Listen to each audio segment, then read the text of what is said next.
Welcome to Third Fridays, the monthly legal talk show from Lois LLC featuring attorney Christian Seeson. This is the original forum in which real attorneys discuss workers' compensation issues, share their opinions, and engage in colorful conversations. This show showcases diverse perspectives of attorneys handling workers' comp cases, including case law trends, practical litigation strategies, and hot topics. Here's your host, Christian Seeson. Hi, everybody, and welcome to the February 2025 edition of the Third Fridays podcast.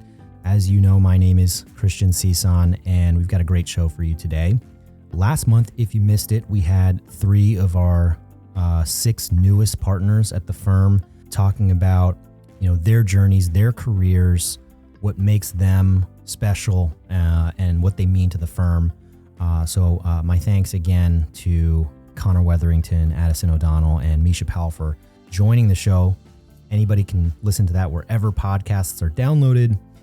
It was a great chat to see attorneys come through the ranks and see them celebrated, which is kind of a good lead into what we're talking about today, which is kind of like the lowest paralegal journey. Now, there's so many different walks of life that paralegals come from because typically, not everybody knows what they want to do with their life, when they're in high school, college.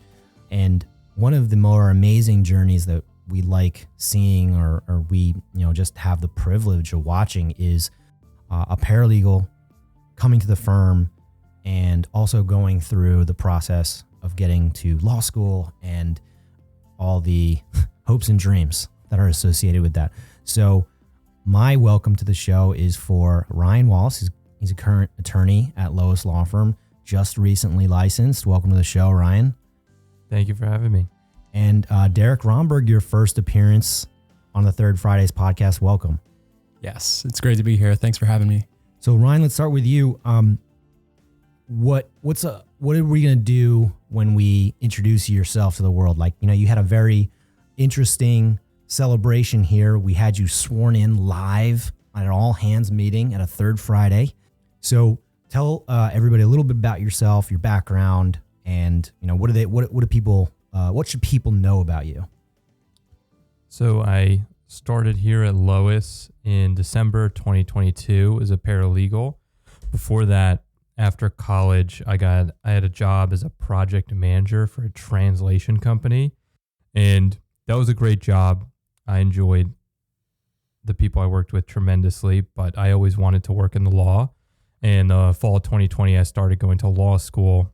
And then around the time that I got the job here, I was looking to gain some legal experience before I graduated and see where that took me. So that's how I ended up at Lois. And then in terms of things that people should know about me, I think that my number one skill above all is figuring it out. I can't claim to be exceptional in any one areas. I think I'm good at just working hard and going from there. Oh, nice. We're going to get into that, but good intro, Ryan. What about you, Derek? Yeah, so I started at Lois in the summer of 2022. And before then, I was a professional baseball player. I went to college at Ramapo. I almost need like a pause because everyone's listening. I was like, what? But yeah, go ahead. Yeah, they're definitely different walks of life. But I felt the work ethic that came with being a pro athlete translated into working in the legal field. Right now, I'm a 3L at Pace, and I'm excited to be back here. So it's like I said, right? I definitely knew that about you, Derek, former pro baseball player. But that obviously escaped me and it brought me back. I was like, oh, that's right. That's very interesting. But I want to start with you, Ryan, because you went to law school before you came to Lois, right? So put yourself back in those 2022 shoes, and you're a current law student looking to gain experience. You walk in a Lois law firm. What are your impressions of the firm? Like what were you expecting? All that. My impression of the firm was that it was extremely welcoming place. I never felt isolated or that people didn't want me to succeed at any level. despite being a new paralegal. You hear a lot of things in law school about different places to work, what the legal profession is like, how people are, whether or not they support you. And here I found a workplace of people who were genuinely nice and enjoyed helping people out, and also just wanted to get you to know you as a person. So I was extremely happy that my random selection, if you will, of Lois Law Firm, in the sense that I applied to jobs not knowing exactly what the firms would be like, and I ended up getting a role here, and I'm very happy with the way it worked out. And what's interesting is being a current law student, getting a paralegal job. Now, since we know that you are an attorney here now, it's okay to tell the truth. Like, did you know where you wanted to work after law school? Like, obviously, you didn't have all the experience at the time yet, but what was your expectation of what you were going to do as a lawyer, like on day one here? It couldn't have been with us, right? I did not know where I wanted to work, but I also didn't know what I might be good at. Being a paralegal didn't prepare me in every way to be an attorney, but it just introduced me to things and gave me experiences, especially writing briefs, looking in civil files, exploring insurance law, exploring workers' compensation law. It just gave me experiences that I wouldn't have had in law school. So it gave me a far better frame of reference of one, it gave me the certainty that being a lawyer is what I wanted to do. So I never really doubted my choice, but it only affirmed it further, and also gave me the opportunity to see, what am I good at? What can I do? And kind of figure things out from there. What type of firm do I want to work for? Things of that nature. It's interesting because I think many people are shaped by their more recent experiences, right? In terms of anything. And you said that it affirmed your choices to be a lawyer, right? Is there something a firm could have done or would have done, or something that we did or didn't do that would have kind of pushed you away from the profession? Like, what types of things would have happened, would have had to happen so that you would think, maybe being a lawyer is not for me? Anything like that? The only thing I could think of is a lack of training. Obviously, I know that different places train in different ways, and we put an exceptional amount of emphasis on it, but you have heard, or I have heard horror stories of people start at places and there's essentially no guidance about what to do at all. It's into the fire. Learning by baptism by fire is helpful in some senses, but not even knowing where to begin the process of that learning is something that can be very difficult. And the emphasis here on training was a big positive factor for me. So I think if there had been none of that, that probably would have been something that I would not have enjoyed. Interesting. Okay. So we'll turn it over to you, Derek, right? Different experience in terms of you weren't a current law student when you came here, right? And coming from a different walk of life, you enter in day one. Did you know that you wanted to go to law school before coming to Lois? I didn't know, but by the end, working with the attorney that I had the privilege of working with, I loved the process. And when I started, it was a whirlwind. Right. I had a curiosity about the law, and the everyday made me fall in love with it more and more, where by the end, I knew that going to the law school was the right decision for me. And so that ended up being it wasn't, a microsecond, right? But it was very quick in terms of, you starting, and then that light switch turns on where you're going to say, I am going to do this. I'm going to give it a shot. Right. So in your experience, if you're coming in and not knowing for sure whether you're going to go to law school, what was there like a light bulb moment, or was it kind of, a mix of things that contributed to say, like, I'm going to try this? It was definitely a mix of things, but it was more of, as I became stronger as a paralegal, the more I had a belief in myself that, hey, I can do this. Right. I can handle a deposition. I can argue in front of a judge. I felt we have cap sessions and we train and we all work together, and I like to almost see what my ability is against the attorneys. And when I felt like I was able to do that, I wanted to explore that and go further with law school. I think you touch on a really important point too, right? Paralegals that, and look, we all know the benefits of remote work.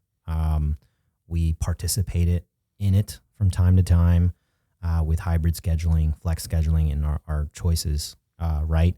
But I think both of you did assuredly benefit from coming into the office and seeing attorneys work, right? Like, I'm sure you could get some experience being a fully remote paralegal and saying, like, I want to do this, because you see emails, you see briefs and things like that, and you undertake those actions. But maybe can both of you talk about the impact of actually being in person to see an attorney go through the process?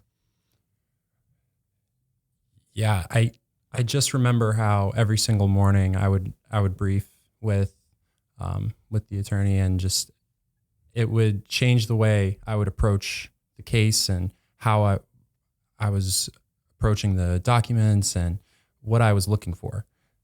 And just seeing how my attorney worked with you and how everything, the process was so fascinating, really. And yeah, that's all I can say about that. I don't think that working from home can be replaced by that. Right. Anything from you, Ryan, on that? I think it's everything personally. If you want to work fully remote, that's your choice. It's not a situation where you won't learn anything or you won't be able to do your job. But if you want to learn, I think coming in person makes a big difference. There are a lot of things that I was able to sit in on, or conversations I was able to be a part of or listen to because I was in person. There would be a deposition in a case, and it would be, hey, if you are able, why don't you sit in on, watch this deposition? Or there would be a conversation about precedent in a case, or maybe a slightly novel legal issue, and I would be a part of those conversations, mostly listening.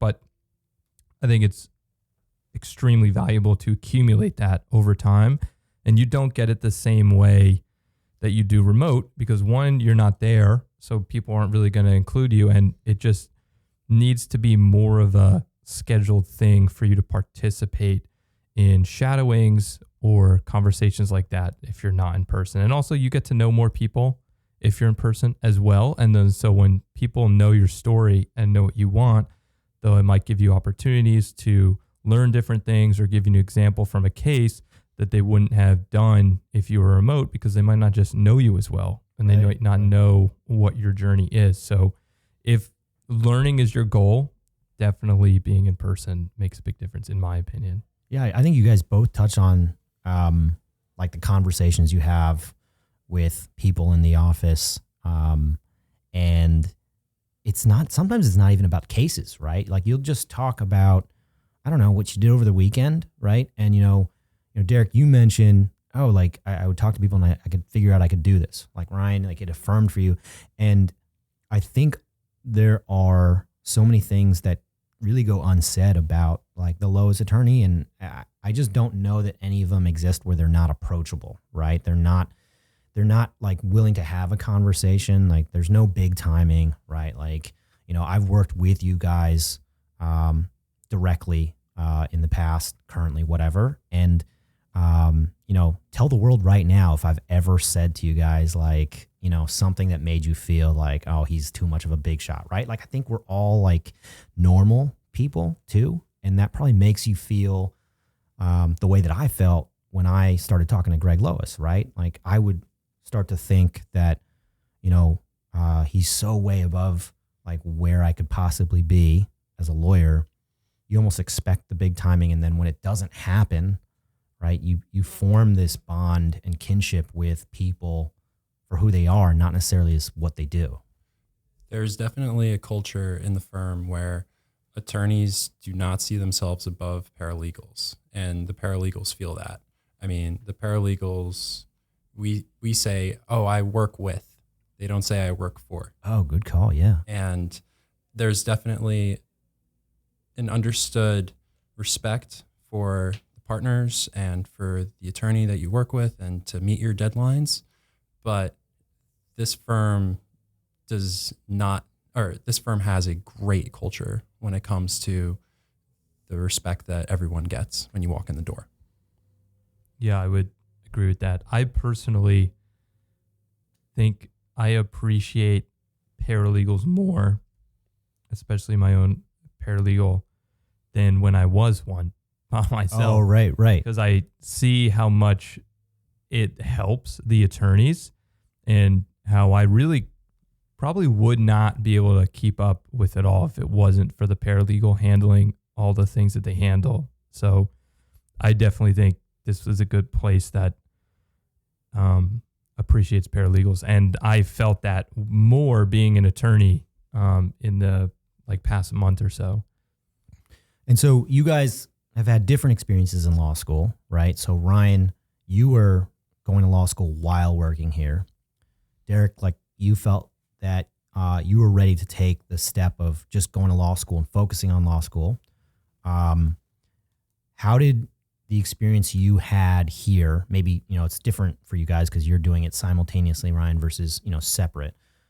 What types of things did you experience in law school that, it just wouldn't have been the same having not worked for a firm? Is there anything that you used based on your day-to-day here that helped you progress in law school?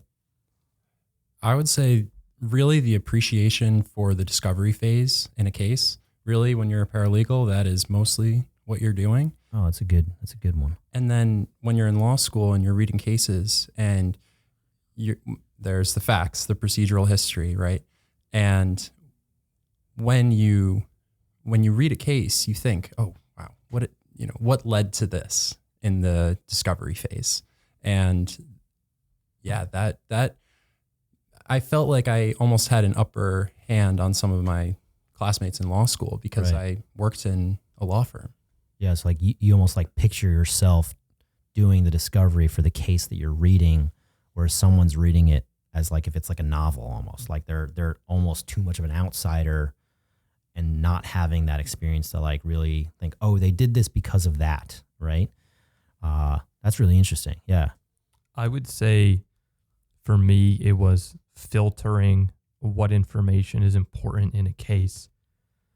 When you read for law school, obviously you want to read as much as possible and you don't want to skim too much necessarily.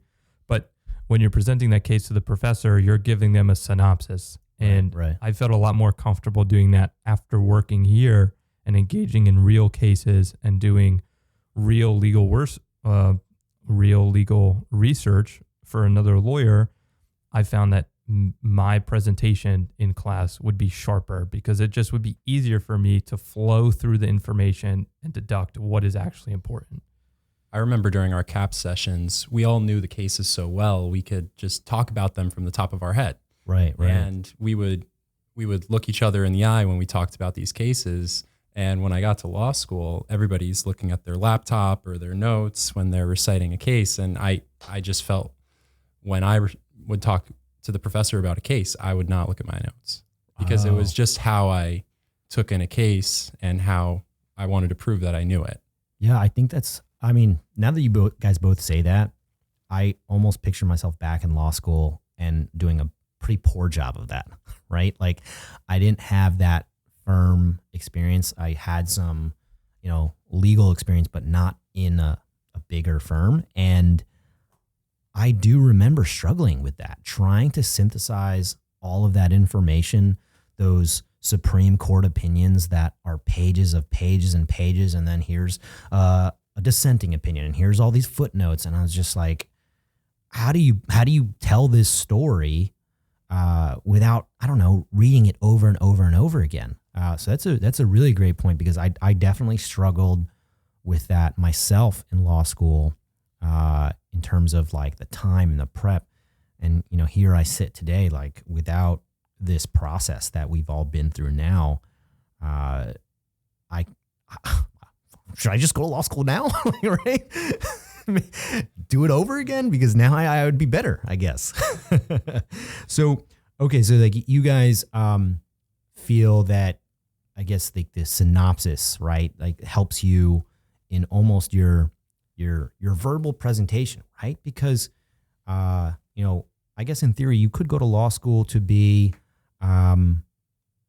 someone that isn't an orator, right? You don't have to be someone that stands up on your feet and talks and litigates like we do. Did you ever think that when you were in law school, like, you know what, I want to be someone that isn't like that? Like, did going through law school give you opportunities where you thought, I could go down this career path that wasn't focused in litigation? Anything like that? I did the entrepreneurship clinic at Rutgers, which essentially helps small businesses that are either extremely new and they have pre-revenue, or they are actually selling a product or a service, but it's very infancy stages and they need free legal help to get off the ground. And we try to help businesses that are based in New Jersey, primarily, since Rutgers is a New Jersey university. And that was a lot of business transactional work and experiencing that. And I enjoyed it. I did. It wasn't a negative experience at all. It definitely made me better. But I think I would always feel like something was missing if that was my whole job. Okay. And there wasn't a litigation aspect to it. I think it, for me, brought into sharper focus that I do enjoy litigation. Yeah. What about you, Derek? Yeah. So I've made it a point in law school to explore as many different fields as I can, whether that be in corporations, which is transactional law, or if I did a social justice externship where there's a lot of litigation. And I would recommend to anyone to do trial advocacy, just like how Christian gave me a lot of advice before law school. And one of the things that he told me, go on the trial team, do trial ad. And because of those things, I feel way more confident as a litigator. One of the other things that I did was I joined the alternative dispute resolution. Oh, right. And I was actually able to blend both worlds of baseball and law. We went to Tulane for a baseball arbitration competition.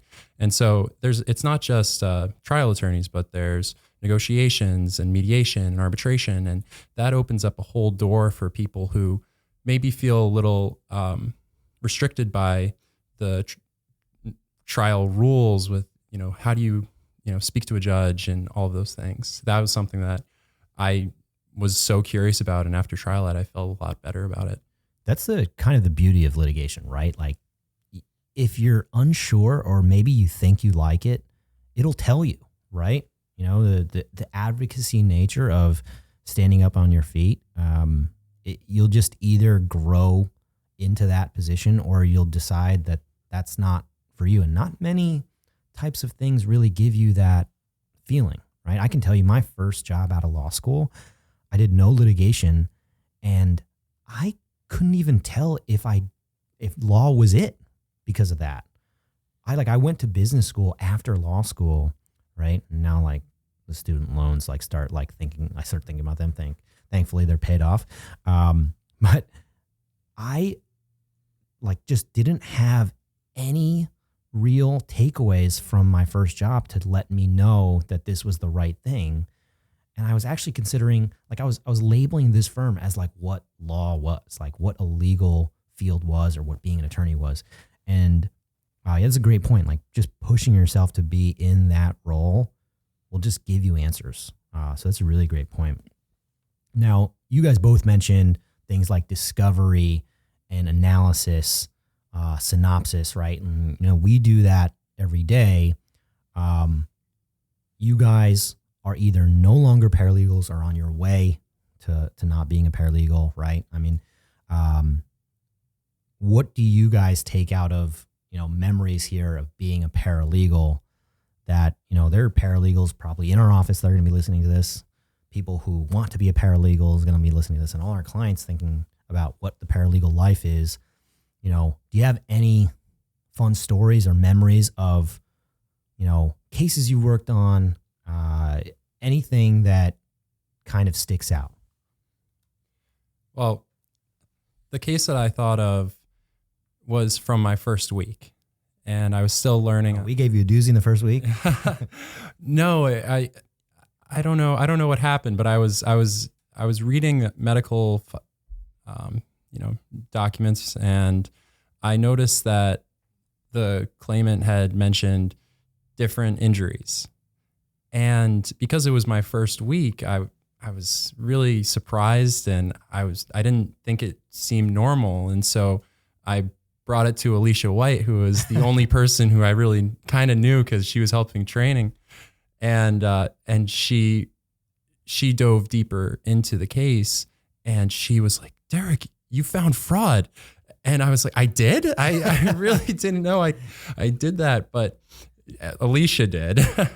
But what was cool about it was because it happened, I was way more alert for how important these documents could be and how a medical narrative and a C43 and an IME they can change the whole momentum of a case. Yeah, you're right. You're absolutely right. I think like part of that paralegal perspective too is sometimes we welcome that common sense approach, right? You're reviewing a medical report and no one's expecting you to know all the laws inside and out, right? It's just using that common sense of, what's going on here, just to question, the idea, almost disrupt really what has been hurting the employer for so long, right? What about you, Ryan? I would say the thing that is very important and you get used to very quickly is reaching out to people and talking to people on the phone.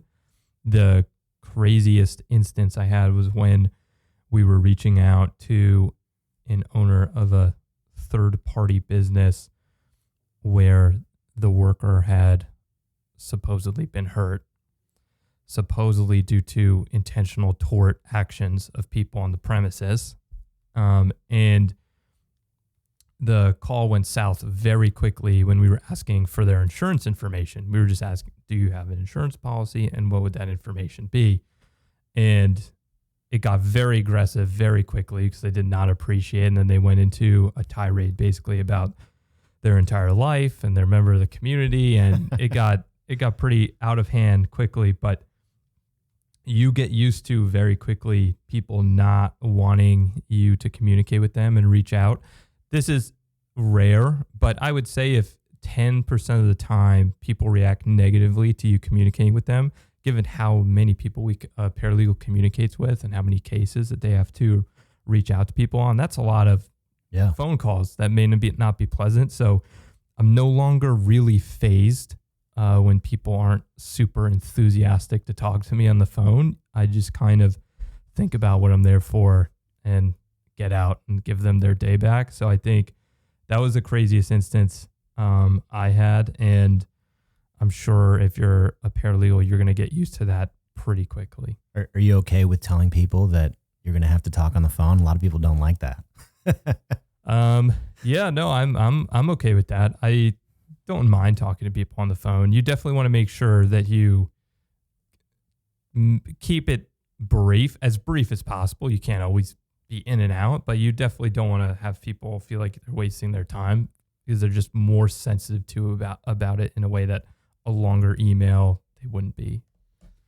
I think there's also a motivation to get in contact with the person who you may be believing is dodging you, right? If you're trying to get a doctor, oh my gosh, I remember this one time I was trying to reach a doctor who was on vacation, and his vacation was a month long.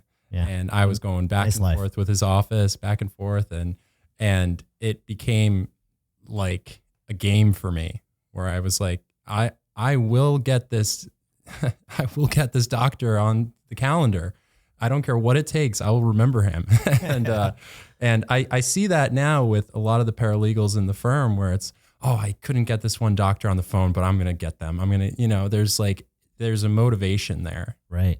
That's an interesting point too. I think like the goal is very present, and the lack of success on any particular thing, big or small, has never really deterred us from the goal, right? And that's a thing that we like to stress so often in basically everything. Like, you're never going to know if you're going to succeed on something until you try. And then the failure is just more data, right? It just gives you another opportunity to go after something, with more passion or a different method.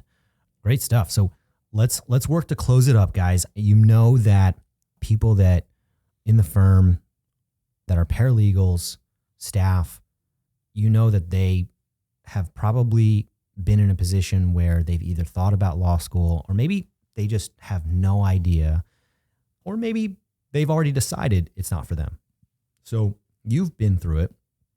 You've experienced what they are experiencing in terms of that role, that life, those job duties, and you went through law school, right? Is there anything that you could tell current Lois paralegals about law school that they could, think about whether it's good for them, whether it's bad for them? Obviously it's not going to fit for everybody based on certain things, but what about your experience in both could help them? So law school is hard, but being a paralegal is hard too. And writing a brief is hard. And I think that when you're a paralegal and you've done this for a long time, you have the ability to write. You have the ability to analyze a case. But when you go to law school, what sets you apart from the person that you end up being and the person that you started as is the person going to law school is the work ethic to really understand a case and to prepare yourself to present that case or to argue that case. And I really believe that if you have the drive, you can do it. And I'm speaking to paralegals here. And the one thing that I would say that should not stop you from going to law school, if it's something that you want to do, is yourself. Oh man, that was very poetic, right? Don't let yourself stop that train. I don't know if you can follow that, Ryan, but I'm sure you've got something. I would agree. I would agree with those kind and motivational words. I would say that if you are successful as a paralegal, you can succeed in law school, and you shouldn't doubt yourself as long as you put the effort in, and always keep in mind that, like litigation, it's a marathon and not a sprint. And while it can be difficult at times, as long as you stick to it, the same way we eventually close cases here, or at least move them to as amicable of a resolution for our clients as possible, you will get through law school, and it will have been worth it at the end of the day if the law is what you want to do. I mean, I underestimated you, but you actually came through with a marathon, not a sprint analog. So here I am just with nothing now. So thanks, guys. I think this has been honestly one of my favorite discussions because, most of the time it's attorneys coming on the show or vendor partners that we have. And I can kind of see myself in that experience, right? So I thought this was really incredible just to get your guys' perspective on, how you approached a crazy career, because we all know how crazy it is. Appreciate you guys coming on. Good luck with everything that, you have planned and things that you don't have planned. That's the beauty of this place, and also being a lawyer. I do remember when I first became a lawyer, a friend of mine said, welcome to the club, right? And it just felt different, like hearing that. So just make sure that no matter how many bumps along the road there are, go by what you're talking about today, right? Stick to your guns and everything's going to be just fine. All right. Thank you for having us. Yeah, it was a pleasure. Thanks, Christian. So for Ryan Wallace and Derek Romberg, this is Christian Cison reminding you to defend from day one.